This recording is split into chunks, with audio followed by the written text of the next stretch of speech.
านีวิทยุกระจายเสียงแห่งประเทศไทยจังหวัดเชียงใหม่ AM 1476 กิโลเฮิรตซ์สถานีวิทยุภาคภาษาชาติพันธุ์แห่งเดียวในประเทศไทยที่มีความทันสมัยเชื่อถือได้สร้างอัตลักษณ์กลุ่มชาติพันธุ์สู่สากล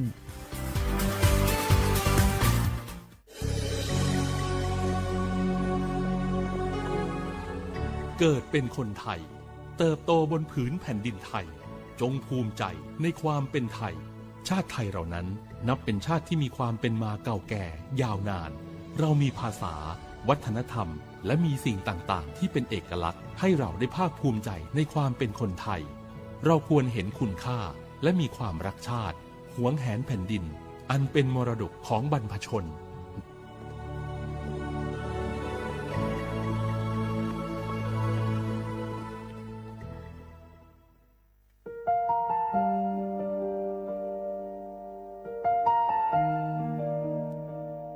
ขอน้อมเกล้าถวายอาลัยสมเด็จพระพันปีหลวงพระแม่แห่งแผ่นดินผู้ทรงเมตตาเหนือเกล้าขอพระองค์เสด็จสู่สวรรคาลัยข้าพระพุทธเจ้าข้าราชการและเจ้าหน้าที่สถานีวิทยุกระจายเสียงแห่งประเทศไทยจังหวัดเชียงใหม่กรมประชาสัมพันธ์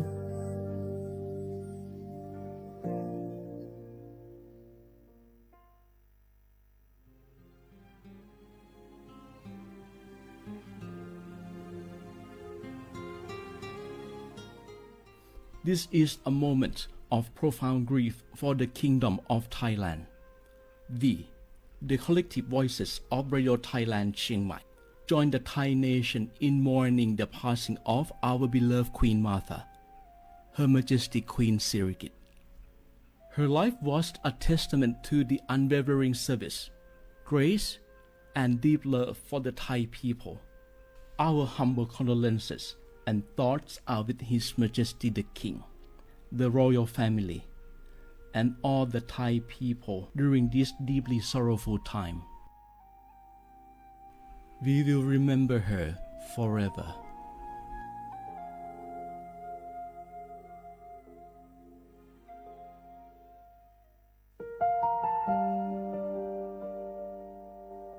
Nga hu la hu ya cho che thoka Thai mi gu ve jomo o ilo asa le kai pe vi thapa to nga hu ni ma lu ja vi yo nga hu mi ve o ilo le mi jomo ve o pa lo ge lo mu no ma kho lo ko i pe vi yo nga hu te ga le le ka nga hu mi jomo o ilo tha ha vi o kho lo yo tha kha tha ka do no che tu yo nga o to le la hu cho je ve o ta la hu kho pao se ma na kha bo phe vi yo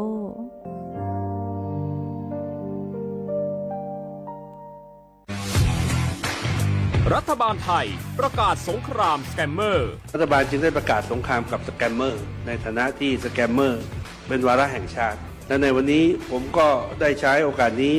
มารายงานความคืบหน้าและเน้นย้ำถึงสิ่งที่เราต้องร่วมกันทำต่อไปรัฐบาลได้จัดตั้งคณะกรรมการอำนวยการป้องกันและปราบปรามอาชญากรรมทางเทคโนโลยีขึ้นมาโดยมีผมเป็นประธานด้วยตนเองเพื่อให้ทุกหน่วยงานทำงานไปในทิศทางเดียวกันเราได้มีการลงนามบันทึกความเข้าใจ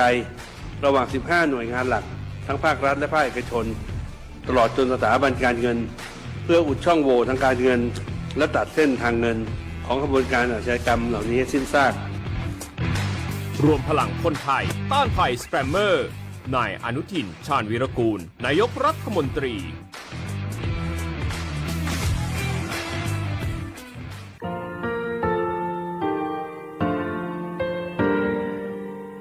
งาคือมีติปิเพกาวิเชลงาคือติกาติชูเลติเลเพกาวิมาเฮยาค่างาคือชอยาออตุคโลกาติเชวิออเคอคาติผาคาชูโยอาชูโยวิโยกาคาเดติเลอติเกกาพุติลาวิทาปาโตงาคือชอยาอาสติกาวิโยงาคือออตุคโลออเคอคากาติเชวิเวอีเวมาโกติยาเลเลทอกาอายีเวคาชเวเพวิโยอลักวงาคืออตุคโลอคือคากาติยายามาเตียลาวิโลโกงาคือชอยาทอกาอาสติมากาวิคาชูงาคือมีติปิเพกาวิเจเล งาคือติหมูติเฉติแผลแล้วติกาลีเลียอาชุยเวอเวปุตาเวกันติพาคาเสติแกคาเดกากาติเชวิทัปาตองาคือมีติปิชกิแผลลากาบิโยเชแลงาคือเทจมคุคางาคือมียาถาตอกคอปิลาตาเวปุลาเวติเชเสนีเสหาปามัชหาปานี้งาติเชออกขอทามัววิทยาลัยวิชาการศึกษาประสานมิตรโกเวออคโลจากเกรทาไทโจมอคุโฮกางาคือมียาถาปิยาลาตาวิตอกคอติพายโย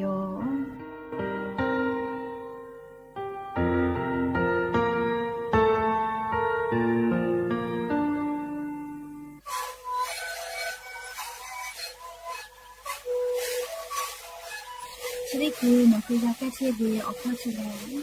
และบุคคลตัวคือออกที่จังหวัดที่ไหนเอ็นนาบาเต็งที่โอหาสุจิขอจิโรเฮเต็งเลเลงหลอกเอาพ่อออยาก็ชิได้นาลีไปแล้วได้ชิ้นนาลีแล้วถือไปออยาที่นาลีเคยแต่แล้วเข้ามาชาพยองเต็งเลเลและหูคอก็ชื่อเบียและนาละหูคอก็ชื่อสมานาคาโบเมดิโย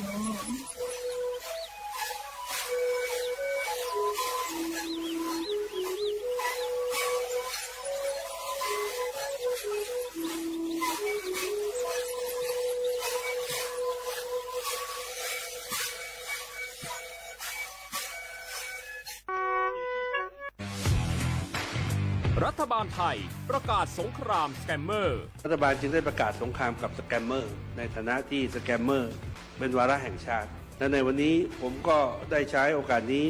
มารายงานความคืบหน้าและเน้นย้ำถึงสิ่งที่เราต้องร่วมกันทำต่อไปรัฐบาลได้จัดตั้งคณะกรรมการอำนวยการป้องกันและปราบปรามอาชญากรรมทางเทคโนโลยีขึ้นมาโดยมีผมเป็นประธานด้วยตนเองเพื่อให้ทุกหน่วยงานทำงานไปในทิศทางเดียวกันเราได้มีการลงนามบันทึกความเข้าใจระหว่าง 15 หน่วยงานหลักทั้งภาครัฐและภาคเอกชนตลอดจนสถาบันการเงินเพื่ออุดช่องโหว่ทางการเงิน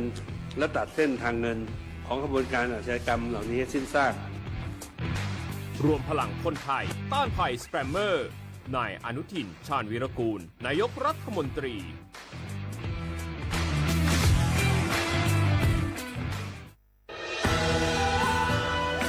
จากศาลากลางจังหวัดน่านหลังเก่าพัฒนาสู่การเป็นศูนย์การเรียนรู้นันทศิษย์ป่าคารโดยมูลนิธิรักป่าน่านนับเป็นพระมหากรุณาธิคุณที่สมเด็จพระกนิษฐาธิราชเจ้ากรมสมเด็จพระเทพรัตนราชสุดาสยามบรมราชกุมารีได้พระราชทานนามนันทศิษย์ป่าคารอันหมายถึงอาคารแห่งความรู้ทุกแขนงของจังหวัดน่านภายในประกอบด้วยห้องนิทรรศการเฉลิมพระเกียรติรัชกาลที่ 9 แสดงพระราชประวัติและพระราชกรณียกิจของพระผู้ทรงเป็นพลังแห่งแผ่นดินและต้นแบบของความเพียรรถพระที่นั่งอนุสรณ์แห่งการเสด็จเยี่ยมราษฎรในถิ่นทุรกันดารทั่วทุกภูมิภาคของไทยพิพิธภัณฑ์ศาลากลางจังหวัดน่านความทรงจำของอาคารหลังเก่าและการอนุรักษ์สิ่งสำคัญของเมืองน่านเทคโนโลยีกับมนุษย์จุดประกายความคิดสร้างสรรค์สู่การสร้างนวัตกรรมในอนาคตน่านซิมูเลชันแนวทางจัดการขยะที่ยั่งยืนเพื่อตระหนักถึงผลกระทบต่อสังคมเศรษฐกิจและสิ่งแวดล้อมห้องสมบัติน่านย้อนรอยสู่อดีตและความรุ่งเรืองของนครน่านผ่านเงินตราเครื่องเงินและผ้าทองเปิดให้เข้าชมฟรีไม่มีค่าใช้จ่ายตั้งแต่เวลา 9 นาฬิกาถึง 17 นาฬิกาหยุดทุกวันจันทร์และวันนักขัตฤกษ์มาร่วมอนุรักษ์สืบสานสร้างสรรค์ศิลปะวัฒนธรรมและวิทยาศาสตร์ของเมืองน่านคุณค่าที่น่าภาคภูมิใจ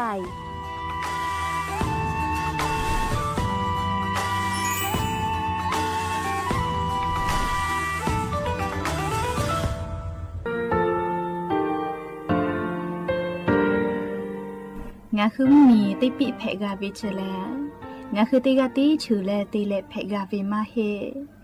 ยาค่างาคือชอยาออโตโคโลกาติเชเวอเคอคาติผาคาชูโยอาชูโยวิโยกาคาเดติเลอติแกกาพุติลาวิทปาตองาคือชอยาอาสติกาวิโยงาคือออโตโคโลอเคอคากาติเชเวเวอีเวมาโกติยาเลเลทอกาอายีเวคาชเวเพวิโยอลากวงาคือออตุคอโลอเคอคากาติยายามาเตียลาบิลโกงาคือชอยาทอกา อาสติมากาวิคาชูงาคือมีติปิแผกาวิเชแลงาคือติมูติฉติแผแล้วติกาลีอาชุยอวิอวูปุตาวิกันติภาคาเสติเกคาเดกากาติเชวิทัปาตองาคือมีติปิฉกิแผลากาวิโยเชแลงาคือเทโจมคุคางาคือมียาถาตอคอปิลาตาเวปุราเวติเชเสนีเสหปามัชหปานิหิงาติเชออกขอทามัววิทยาลัยวิชาการศึกษาประสามิตรโกเวออคโลจากเกรทาไทโจมคุโฮกางาคือมียาถาปิยาลาตาวิตอคอติพายโย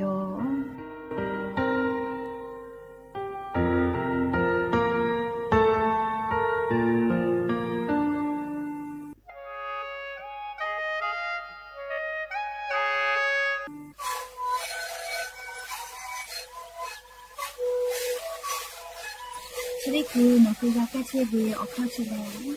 และหุข้อต่อตัวออกทีจังหวัดที่ไหนเอ็นนาบา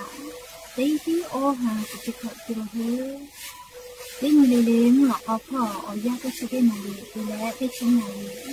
และมันถูกไปออยาที่นาลีเคยแต่แล้วพ่อนาลีชอบพยายเต็งเลเลและหุข้อก็ช่วยดูและงานและหุข้อก็ช่วยส่งมาในคาโบเมดิโซ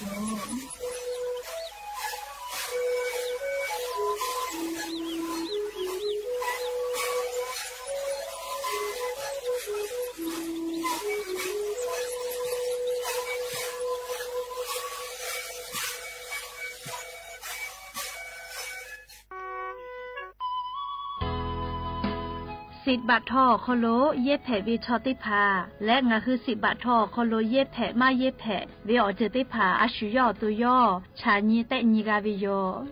งาคือสิทธิหลักประกันสุขภาพแห่งชาติไม่กาสิบบาททองไม่กาสิทธิเซตฉบับอโคโลเย็บแผลวิชอติพางาคือไทยมีกอโคโลเชตาและไทยวิบะจอวิชอติพากาแผลวิโยและออกานิเวสิทธิประกันสุขภาพติพามาจอวิชอกาแผลวิโยสิทธิประกันสังคมมาโกสิทธิข้าราชการติพาสิทธิพนักงานส่วนท้องถิ่นและสิทธิออกานิเวข้าราชการทางการเมืองติพามากาวิชอติพากาแผลวิโยงาคือสิทธิรับประกันสุขภาพแห่งชาติสิบบาททองไม่กาสิทธิ์30 บาทก็เวชได้ผ่าอคโลงาฮือเย็ดแผลมาเย็ดแผลเวอเมจอมาจอเวได้ผ่าไงงาฮืออตัวงาฮือเช่นนิกาวิโยเว็บไซต์สปสชพ่อมาโกแอปพลิเคชันสปสชไลน์สปสชไม่เลยกาสายด่วนสปสชเต้แซะ0ชเวทานุค่าหนูฮืออตัวเช่นนิกาวิโยแม่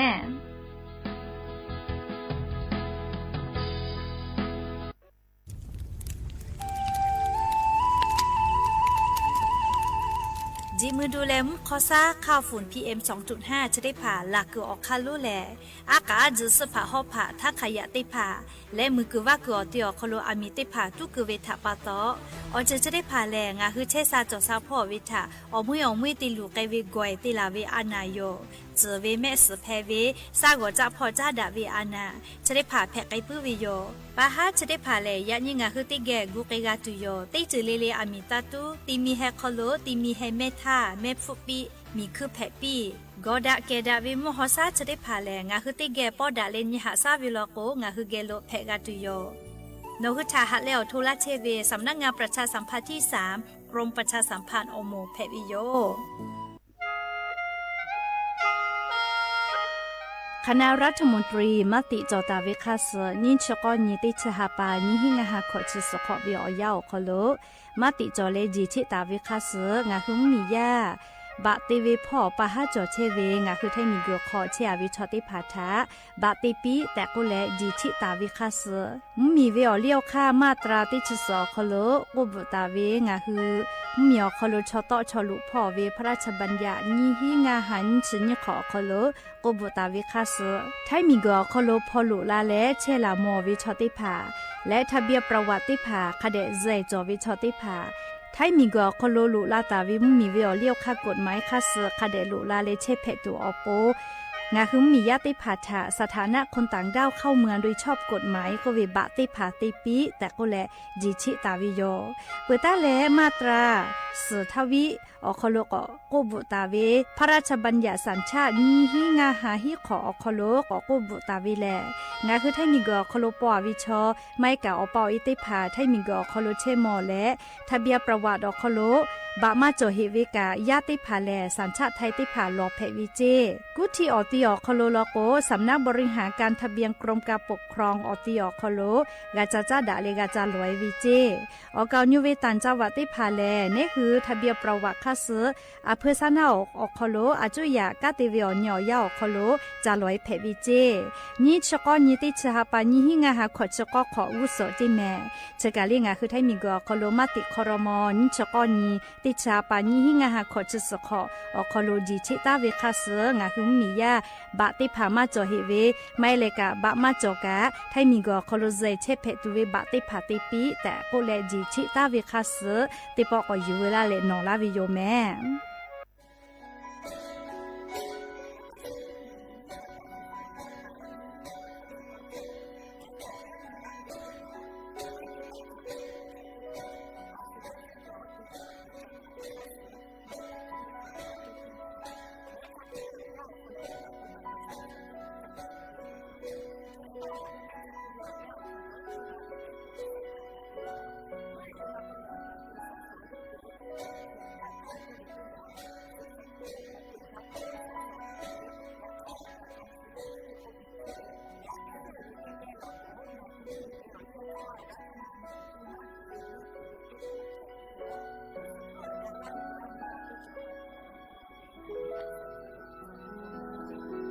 กาติเวียญอยาคโลจาลอยเพวิเจ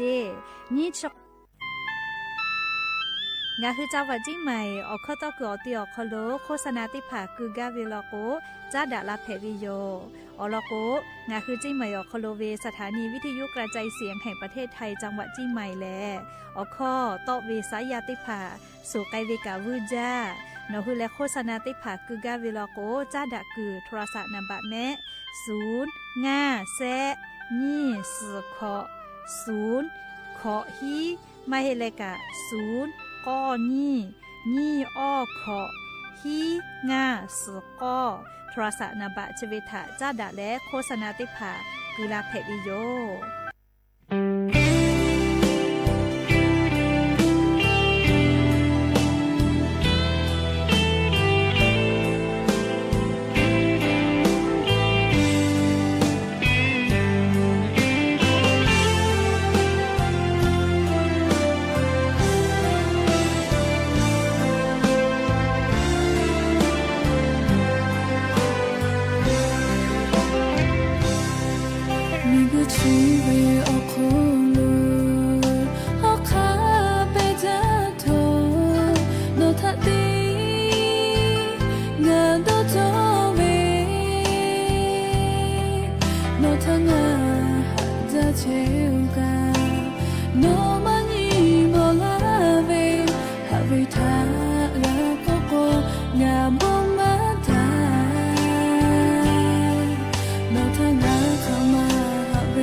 是对你我好啦，好的你的咖啡咖啡吧，陪妈的杯石头我好杯，他可以对了个咖啡。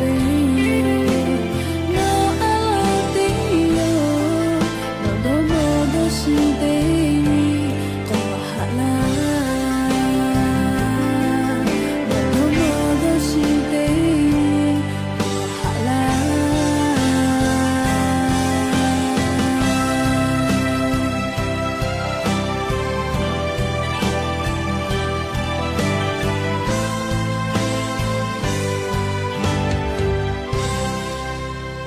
อบุดาจ้าอยากยิ้มหลอกก็เตปอทอกาดาจ้าเวียหน่อยาเชอคโลงะหือเตปอรายเก่าบุดาจ้าคโลกะผู้กะหมอดะแล้วอคอกะกอกะดะกิเชวิทัปปะตออลอเปแลเตกะลิเลชาตาuyอยาเวียคโลละเซจ้าแล้วรายเก่าอบุดาจ้าคโลหะอยู่ลาวิโยแม่หะเวียเนี่ยละหุยาค่ะพ่อชื่อพ่อรู้เชตาเวคะคิเพเชเลเตกะลิเลกะจ้าแม่ดอแม่ซุแม่กะแม่ฮาเลดอซาเชอลีนาชุดเจเวียยากะนี่คือไทมิงกอคโลแลมุกะเวียยามาเปหิวิทัปปะตองะคือเตกะลิเลทอกะมุกะเสมาคัสปอตอลาตาเวอานานาบุติภาถานี่คือต่อดะแล้วปูกะกะกิจือเตกะลิเลกะจ้าเวดอเวเชเวจอเวเตจือลิเลพ่อกะอายีอยู่แล้วอาชุยอตุยอยกะคะเดญหาซาดักอิสิแม่อลอโกเชซาจอซาปูเวียออจิเตภาแต่หัววิมาจอเจคือกะวิลอกแวอาชุยขยอเลกะจาเลกะติอยู่วิจิแม่ลิเขโกขอซาซอขอโลลุลาปืวิทัปปะตอญีฮีญีชุขอขออิมขอเลมขอขอโลเตกะลิเลกะเลอิมเคเลดะวิออกาวซาจอปิแม่และยันยิกาจะได้สอขอโลสเปิงงันเก่าก็มานาลิอยอเนียวฮัติภาปูไกเวไวจ้าลิอวิอเนียละหุยาติภานาลิอยาแลยอวิยอยาคัสจอกไอเชวิยอเฮกว่ายันยิวิอยาเตฮาปาจานาวริฮาปาขอโลเลยันยิแลนีชุเซนีกะนเพวิยอและจะขอนีฮีนีชุขอขอขอหาวิวเนี่ยระหุยาติเผาตีนี่เลมุลอกวิวยาตีชตินาลิตาและสากุมุลอกตีชุนาลิทักขกายตีนี่เลงาหุลาหุคอไรกาอบุดะเจ้าคโลตอกไอเชวิโยวิทยุเรดิโอพอแล AM ติฮิวอหาสจิคอกิโลเฮิรตซ์ตีไลพองาหุลาหุคอไรกาอบุดะเจ้าตอกไอเชวิโยปุตตะและนี่พอได้พอ Facebook Fanpage สวทเชียงใหม่ AM 1476พ่อกะไลฟ์สดติดต่อไอเชวิโยวิอเนี่ยระหุยาติภาลุลาและกากากามอปวิทยาชาตาลุปิแม่ติกาตีไลค์เลติกาตีแชร์เลกดไลค์กดแชร์ติเลยโอกาปิดาไอแพวิโยแล้วยันยมเราก็วิอยากะอคอตัวก็จะเคยกติยุขาเลกานาลาสิวิโยเลยงาไกกะอุฮอลเลโดเจ้าก็มาขอเจาะปีเข้ามากกว่าลาโมเฮเลยอาจจะยุขาลาเฮแม่จะได้เจ้าขอคาเดมานาซาเลยอยากขันยุมาดาเมเลียวขอมาดากันยุมาดาเชียวคือขอโอกาปิลาเฮเลยตัดตาบาลาเฮตัดบาลาเฮนะเลยอยากว่าเราไปเตลอลิงอ่ะคือติเกยอยู่เวลาแล้วกาดะเจดักไอตุเวซาตาติพาแลงาหุมเหมียวคอโดแพกไอเชเวอเจ้ายามุชามุยีมุกะมุหอพ่อจาดะเวซาตาอลอติพาถาอลองาคืออยู่เวลาแลติแกกาดะเจดักไอตุโยแม่เจจอปากรมอุตุนิยมวิทยาพ่อยุคือซาตาปิกาลาตาวิแลงาคือไทมุเหมียวคอโลมุกะวิอซามาปุหิเจเลอาบูอาปุแลตากวกูปุหิเจแม่นี่ชุเซนตาแลนี่ชุงาน นิเวอยาชอคโลเลมุกาวิอซาติดีก็มือลุลาตุเซเจมุกาวิอซาจะได้ดีมือกาลาวิทยาธาเตตาเลเซองศายอใหญ่ไกตุโยเจแม่เลเตตาเลเซองศายอใหญ่ตุโยเจเฮกว่าจะได้ปอวิอยาคโลกรมอุตุนิยมวิทยาพ่อก็กูวิแลงาคือไทยมีอนาติต่อพ่อตาเลไทยมีกืออฮอติต่อพ่อคาไกมุกาวิมุฮอกอมาจะได้ดีมือกาลาวิทยาธาฮึลาตุโยเจไทยมีอนาติต่อไทยมีก็ก็จะภาคอีสานพ่อลอกเลมุกะวิมุฮอกอมาออซาลุลาตุโยเจกุทิพ่อคาไกนะเลเตตาเลเซองศาใหญ่ตุโยเจอยากให้ไทยมีก็ฮอติต่อลาสืออาดามาเลเอาไทยพ่อลอกแหลมุฮออีกะอือบาเฮตาลาตุโยเจคาเตแลเตกะติติลอกกะมุยิกะลาตุโยเจแม่เฮกว่านิเวตยาธาลิงะคือไทยมีก็คโลกะมุกะวิอยามาปือเฮแม่เลอาปุแลตาวกุเสเฮกว่านิเวตยาธายาสนาวิอยากะเลงะคือไทยมีอนาติตอพ่อโลมุกะวิอซาอุหาภูมิเตผาเตตาเลนี่องศาก็ยะลาลอคอมลอนะเกืออตีคอคุลอคุพ่อแลกะกูจาลอแม่เลกะกูจาลอแม่นิเวตยาธาอตาเลติชอองศาขะไกยะลาวิเจขอคุลอคุพ่อเลคอมลอนะเกืออตีเตผาอคโลเลกะกูใจเวอตาเลติชอองศาขะไกยะลาวิเจแม่และมือขอพ่อลอกวติชนี่ตาเลติชขอองศาอคโลเชตาวิจิแม่ภาคอีสานพ่อเตตาเลนี่องศาย่อยะลาวิเจเลภาคอีสานพ่อกะไทยมีก็จะติดต่อกะคาชุลอเตตาเลนี่องศามูนีต่อพ่อกะเตตาเลนี่องศาเลไล่พ่อกะย่อยะไอลอเลอยากคาจะกะกูจาเวียนี่คือไทยมีอนาติดต่อเลภาคอีสานพ่อลอแม่เลจะกะจีจอปากกรมอุตุนิยมวิทยาพ่อยกคือฉันแต่นี่แหละอลอซาตาติผาปิลาเกตาวิโยหาวิโยเนี่ยละหุยาติผามาพูมาเพจอหิแม่เลสพูชมามาตาวิเลยาสนาวิโยยาเจสพูเจกุมาเตฮิโอหังาชบะก็ตาวิเจเตบะวิยาเลติเซวิโอเป่านี่เราแม่เลยาสนาวิโยยาชิพูเลกอตาวิลอเตบะเวียติฮิโอหังาชบะตาวิจิยาซอกขิมามาตาวิกะอโมจอหิแม่เลเฮกว่าจะได้คือเลชิจะเตบะเวียสมือเซฮิเกาเจโหเลชิจะชิลาปีจอมาวิชาติพาเลฮาเลคือแปะแม่เลอแล้วก็ชิพูดาวิทัปตอนะอยากข้าเวดอวิชาติพาแล้วก็ฟุกุปีมาเฮแล้วก็ดอหัตุจอวินะเลชกะยาสนาวิอยาคโลแผลาเชเวเลงาหุมยอคโลวิอลอซาตาติผามก็จะเลงาคือกายากอคโลหมอทอกายเยวิทยาธางาคือติยาเลกะมุมีวิอเลียวค่ากดจราจรจะได้ผาราชิตูโลเวแม่เลงาคือกาจอกายากอคโลคากะเดกะกะเดเพวิมาเฮเลคาปาลาเมลาซากิกะกะเกเพวิมาเฮอยากก็ติจะจะลอกเลวันเวก็เวเลติไปติเกจลาวินะเลยายก็ยายพ่อเลตาลาก็ตาลาพ่อฝืแปตาเววันเวก็เวโยเลเฮก็จะเคติผ่าแม่หนูคือชูวันเวเตอะไรชูยายเป้าเตเลนอตาลาก็ข้อพิจอลาก็จอวิแม่มือแผวิแม่เลง่าหาบะขะไกมือแผวิเจเฮก็เลงาคือติกาเลกะเลหมอทอกาเยวิทยาธาอายุจาเวเลมีวิอเลียวค่ากดจราจรติผาราชิวิโยกายากอคนโลชุเนวิจ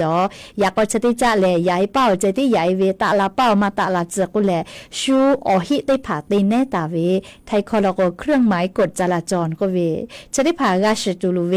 เลียมาติเลโกโกนอมาชิเลกะเตวิโลโกเลชูยายพ่อติกาเลนอตาลาโกทีดาลาวินะเลก็ตุกาจอเวจะนับปะตองคือติกาเลกะเลชูไตพ่อก็ไตพ่อเจเตียก็เลโนยายตะก็ยายเลอลอกวไตพ่อเจเตียก็ชูกันนี่ปักขะเปตาลาเวนะเลคือคือติกาเลกายากอคนลมอทอกาเยวิทยาทางคือใบขับขี่จาสอเอเวลโกอจะได้ผ่าติกาเลถักกามาลาวิโยเลมานากาลโกนากาลอติเลชูคาเดก็นาลาวินะคือคือละหุยาติกาเลกาเลมาเว แลชาเลเลมากะเตวิมาจามาชเลอเตวิชออียาเลยาคาชาเลมากะเตวิเชเลมาวิโยเลเคกชอลูวิสิวิพอจาดาวิทาปาตอติกาเลทากาเลสติปิลากาวิโยมีวิอเลียวคากดจาลาจอติพัทะคาเดหาสะแมปุตตะเลกาลีดาวเทียมติผาเย่และหนัวอำเภอแม่แจ่มอำเภอแม่แจ่มเชกาลีงาคือจังหวัดจิ้งใหม่ออกโคโลเชตาวิติอำเภอยองาคือจิ้งใหม่จอออกติไก่จ้าเวก็มานี่ชงะอำเภอจอวิแม่เรียอติไก่จ้าคือก็อำเภอแม่แจ่มพ่อยาฟีมีข้อติตาวิทาดาวเทียมเย่และแตะหมอและเลยยาฟีมีอาจารย์และพ่อบาวิเจอะโหลยาฟีเชกามาจอมาฮิโอโลแม่เลยยาฟีจอวิดาจ้าก็มาอยากกายอวิออเจเลเล่อตอมาเฮจาวิออยเฮจาวิออยจับปุเวติยาโยเลอาลาเคงาเคเตียเราเจนัวเมเจพอเลบ้านปังอุ๋งใหม่เจก็มาปังอุ๋งใหม่อวิอนิมงคะนะโสเลเคก็จะกันนะเลจะเบวิอยาชอนิเวตยาธาลีนิเวตยาธางาคือติกาลิลิกะนะมีเวอเลียวค่ากฎหมายฮอลูกาเชเวงาอมีอผู้จอวิชอกะปะจอวิชอก็เลยมีเวอเลียวค่ากฎหมายฮอลูเชแผอลาก็มาแผเรียขามาเรียอายาขามาขามาชื่อกางาคือติกาลิลิกะมีเวอเลียวค่ากฎหมายฮอลูกาเชเวแม่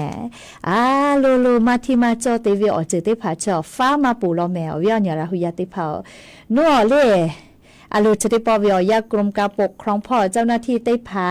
เลติปอติลุฟุเวนาเลลุฟุลุยูเวโยเล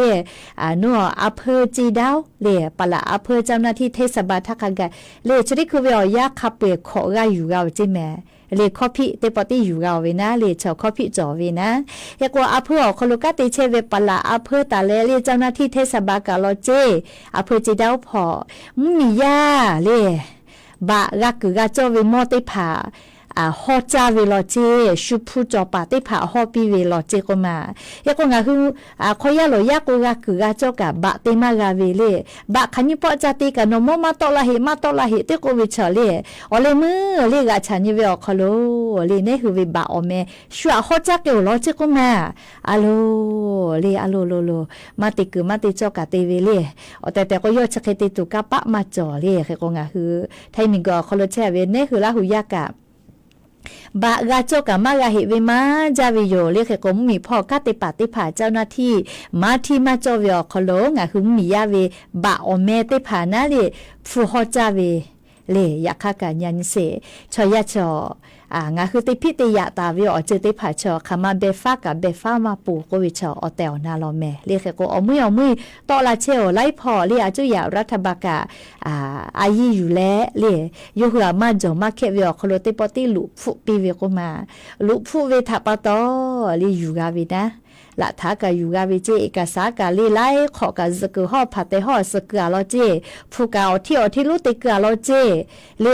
ฟูอยู่จันจาวิทาปะตอเพซาปอซาวินะเลยอยากคัดทอกะมาที่มาจอวิอคโลเตวิแล้วเลยมือเราก็แลตาอยู่กะมีพอกะติปะอยู่กะเวลโกเลยจุยาซานาคโลเมือเลยกะติเชวิกะชูอยู่บายวิโยยก็อยู่กะวิจิแม่เลยปะละอำเภอเจกุมาลีจีดาวเวียอะโลจีดาวพอกะอเมคาจอยบัวเมลีเสริปอแลลีมาติกึมาติจอมาทิมาจอวิอคโลเตวิทาปะตออเลมือลีจักวิทากับผู้วิโยเลเคกงาฮืออวิอนี้ลาหุยาติภากะบัดติเลมากะปื้ก็วิชอลีอาจจะกะฉานิเมลีเนคือวิอเมชูฮอจักเกโอลีนาลีจักจอเชลอเมลีเนคือวิอเมชูฮอจักเชลอเมจักกะจอลอเมลีเคกงาฮือลาหุยาติกาเลกาเลสติตาเลนะเลคาเดจากะฉันเชแต่ก็แลเลบะกะกึกะจอเลมากะหิวิชอติภาคาเดกะอยู่แม่แต่ก็แลงะคือราหุยาติภาทาอลอซาตาจติภาอยู่เวลาและทุลาเชวิติจึแพวิยอมก็จ้าเลชิบก็ย้ายด้วยติภากะดอหาดอกขี้จาก็วิอญราหุยาติภาจะบุยาโทรศัพท์อีจะเวก็มาเวียนอยู่แล้วหุยาติพอหนูหุยาแผลเลยอะโลเล่หนูยังไงยากก็มาแผลแม่เล่ชนิดคือเวียยาวคนรู้ย้ายยาเนี่ยติพาทรลาสาลิกจ้าตาลักก็กะเลี้ยวปอยานาติดาเวกาอยามาปีละเราเมโทรศัพท์ที่กูเตียเวโทรศัพท์ที่กะเตียเว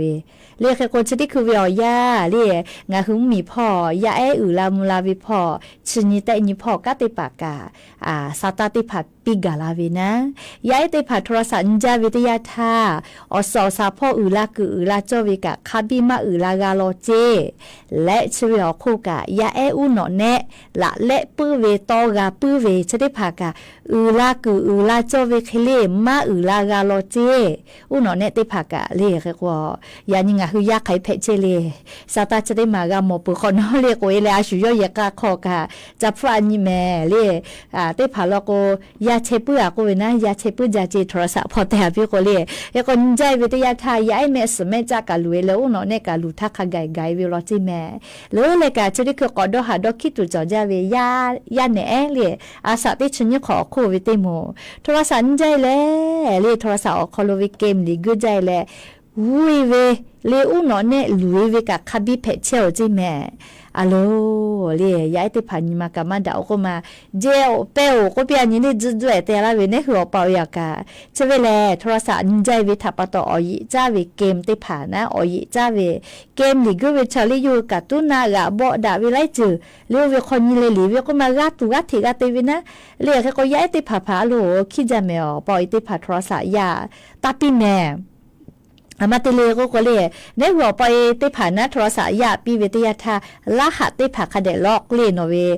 ธนาคารบัญชีติผ่านนะชิบุชอฟูกาโทรศัพท์มือถือขอติจอเวก็มาเลยก็คาเดติแมลี่ยาอยู่เล็กเกมบุกปืลาเวปุระทากาซาตาโตลาจอเวแลยาเจก็มาเลยออกไปเวโทรศัพท์อยู่แลออกไปฟูออเซเจก็มาเกมฟูบักกาเลลิเวอเลเกมลิกุปุโรเจอะโล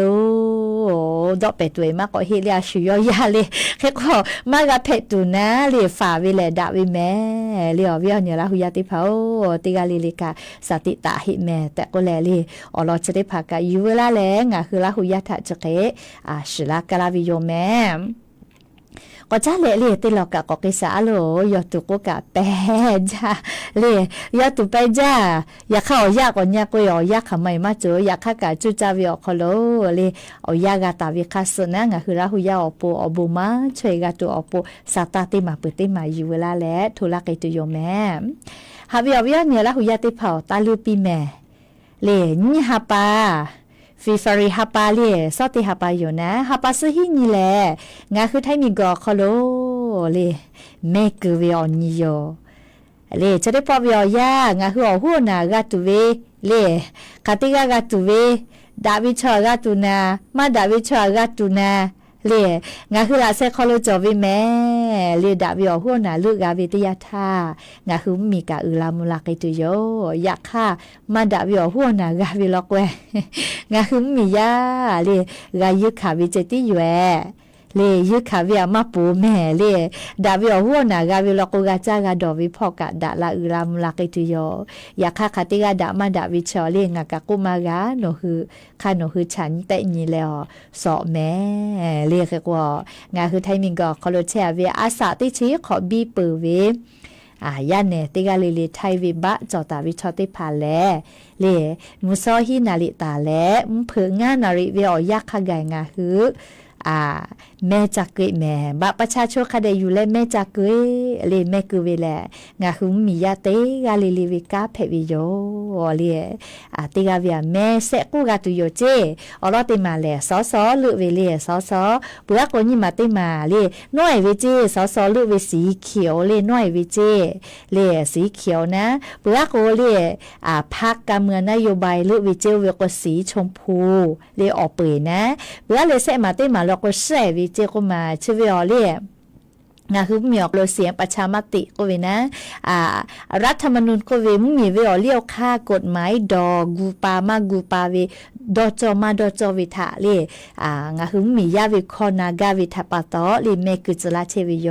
โอเวกาอายิอุจาเลติกาเวียเซมากาลอเลเมกุยาคาติมาติกูเวียติเมเจติกาไข่เกลือเวนะเลเขกนาบาอามาชอโนคาโนจันนี่แลดอนี้เลียวลอกวงาหือติกาเลเลกาเมวูเมฮอเวียตาเต เลโนเกไม่วูลาวิชอเลชอดาให้แลโนดอกโกดาให้แลดามาดาวิชอโนคาโนญิมาคอโนขอปีเลเฮก็แม่ฮอวิอดาให้แลแม่ฮอวิชกาลีเนคือเวเนคือเวอมีอพุเลเตยอเชวิแม่เลแม่ฮอวิชกาชุนวางาฮาปิลาโกโนเกชุคามาอยู่ขอตุให้เลอะเคเลปิลาวิชอเลอียาแม่เลปิลาวิตยาทายูฮูดอลกุจอวิดีอยู่นะเลเฮก็แม่วูแม่ฮอวิชเลมีเวอเลียวคาคอพิทากะยะวิแม่เลจราปตองะหุระหุยากะมาติจอวิอจุกตาตินะเลมีเวอเลียวคากฎหมายถาตาติพิตาติยะเลอลกวงะคือตยาลิลิกามีเวอเลียวคากฎหมายฮอโลกาเชเวแต่กุแลคาทากันโนหุทะงาทูลาเชวิโยแม่ก็จ้าเลสิทธิ์บัตรทองเรียอโลเตขอเกเตขอเชซาจอซาพอกากาทิดาลาอุลามุลาเชวิทางาคือกามอวิโยจกางาคือนาลาโกลาวิทยาธาสิทธิ์บัตรทองเซจบะเยเวอลถาจาดาวิดาวิซาตาพอเพวิโยเรียเฮกงาคือเมียคโลกาเรียอามาอาจเจนากานาเชยติพุกเกโกนาเชยชบีเวกุมุกกาจามากามอกาคือจาซโยมากาคือจาเรียชอกามาจาเตโกเจนูเจกาโกญิไม่มาสานาเลชราปตอเลงาคือเมียคโลเชซาจอซาพอกติเชวิสปสชอมอคโลกาเลกระทรวงสาธารณสุขพอกาจะได้คือเล10 บาททอเซฉบะวิชได้ผ่านี่คืออาจจะเจนาวิกอวิติผ่าถาจ้าดาและนี่คือเชกืออเป้านีจาเวนาชฮอกคือใส่ติผ่าคโลกานาชอยู่ดอแตะดอเพตัวอโปเลเตไข่เปิดเตไข่ดาลาตัวอโปกาติติตาลาเชลยก็จะได้คือวิอยาอาจจะเจนาเวเลคลินิกได้ผ่ามากกว่านาชฮอกคือใส่อคโลกาเล10 บาททอคโลโครงเก่าคโลป้อตาวินาชฮอกคือใส่ติผ่าลอโกนอหือนาชติผ่าจะแตะดอยเพวิเจเลน่าจะได้ผ่าจะแตะดอยเพวิจิแม่เลอาจจะเจนาวิติผ่านะแค่แต่เลจืเตเวกาเลคลินิกได้ผ่าคลูกาจะติเพวิเล10 บาททอเยแหละนะเลคลินิกได้ผ่าจืเตพ่อนะอยากค่าโครงการสปสชคโลป้อตาวิคลินิกได้ผ่ากาเพวิโยเฮกลีจืฮับมีแกเวจืผู้จ้าเวอคอจูชเวจืผู้จ้าเลวบาเวเลไม่เลจืโอเคเลกเลบีหลอตัวเวโอเคได้ผ่าจะติเกเวนะจะกับเพวิเจเล10 บาททอเยกาเวจืเตเวพอนะติขอเวียเซปอเยกาเวเจเตกาเวอคโลเลเฮก็คลินิกแพทย์แผนไทยก็เวลินิเวเลนาวินิเวจะได้ผ่าเลกะเยกาเวเจยาค่ะสปสชคโลปอตาเวคลินิกแพทย์แผนไทยได้ผ่ากาเพวิโยเพื่อเลกะคลินิกพยาบาลได้ผ่ากาเจจะขอเวเบเวเลนัชเกจเวจะได้ผ่ากาเยกาเวเจเพื่อเลคลินิกกายภาพบำบัดก็เวนะบำบัดก็เวชอเลต่อไปเด็กก็คือเสกเดมาจูกาเลจูกาตูจูจอเวนะเล็กบำบัดเวชได้ผ่ากาเตเพวิเจเลเพื่อเลคลินิกเทคนิคการแพทย์เลียสเตเวนะเลียสอคโลอนาเตเวติผ่าอคโลกะเยเพวิเจสยอคโลเจติขับเปเลียขนาดวิขับเปสยอคโลเจติมากุเกกะเพเราลอเมเลียติปอแลอาจจะเจนาวิไม่กาเลียงาโกไกเปเวอันน่ะจะได้ผ่าลอโกคลินิกจะได้ผ่าโครงการสปสชคโลปอตาวิคลินิกติผ่ากาเพวิแม่เลียก็จะกาเลียดาวิซาตาลออยู่ให้แม่เลียลอโกนาลาโกลาวิทยาธาลอเวกุนกงากามาโลกากุมาอาชิเตยาโลกาเลงากามาโดจโกลอวิทยาเชเพบจาแม่เลลอวิทยาเชเพบจาเลยักค่าเลยักค่านาเวทยาชกาเลงาคือมาโลกาแม่เลคือว่างาคือเตกาเลกานาเลนาลาโกลาวิทยาทาวุสพอลโกเลวุสพอลโกแลไล่เจอไล่ยาทอกะดะลากิตุโยเลเชซาจอซาพอกะจกะอยู่เวลาแลงาคือลาหุยาติภัทธาทุมาลาวิโยแค่ก็ยะนี้ซาวุมลก็วิอยาวคโลเลสุดะกะดะตุวิอลอติผาจะใครใหม่จะที่โยแม่ลุลาแลเลกากาพอนาเลอกาปิลาเชเวงาคือลาหุยาติกาลิลิกาอบุจาแม่เคก็คาวิอยาฮินาริควายตาแลก็นาริวิอยาแทงคือรายการอบุดะจาติปอกมดานะเลยเคก็ยะนิมลก็วิอยาอยู่เวลาตาวิสาตาติภกะจะใครไม่จะที่โยเตกาเลเลจ้าแม่ดอแม่แม่กาแม่ฮาเลดอซาปิยะนิชออืลาก็วิทัปตองากาอาปุเวกะจะติภคาเบคาเปกอปาเลละหูเวกะกาเวจิโยนะเลยเคก็ ลูลาเลก็พี่ละเชวิทยาเลกะอบูจาแม่